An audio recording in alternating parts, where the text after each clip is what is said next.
ગુનાહિત ઇતિહાસ ધરાવતા અસામાજિક તત્વોના ગેરકાયદેસર દબાણો દૂર કરવા રાજ્ય સરકારની સૂચના અન્વયે મેઘપર કુંભારડી અંજાર મધ્યે ગુનાહિત ઇતિહાસ ધરાવતા વિશાલ ઉર્ફે રાધે જગદીશભાઈ જોશીના દબાણ દૂર કરી જમીન ખુલ્લી કરવાની દરખાસ્ત પોલીસ વિભાગ દ્વારા રજૂ થતાં મહાનગરપાલિકા દ્વારા નોટિસ તેમજ યોગ્ય પ્રક્રિયા અનુસરીને આજરોજ તારીખ 1/1/2026ના રોજ દબાણ દૂર કરવામાં આવ્યું। વધુમાં પોલીસના જણાવ્યા મુજબ આરોપી વિશાલ ઉર્ફે રાધે જગદીશ જોશી ગુનાહિત ઇતિહાસ ધરાવતો હતો।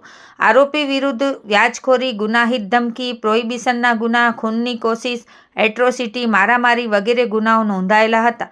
મહાનગરપાલિકા તથા પોલીસની સંયુક્ત કામગીરીમાં મહાનગરપાલિકાના નાયબ municipal commissioner Sanjay Kumar Ramanuj, Anjar police સ્ટેશનના પીઆઈ AR ગોહિલ, દબાણ ઇન્સ્પેક્ટર ગાયત્રી પ્રસાદ જોશી મહાનગરપાલિકાના સંસાધનો તથા પૂરતા પોલીસ બંદોબસ્ત સાથે ઉપસ્થિત રહ્યા હતા।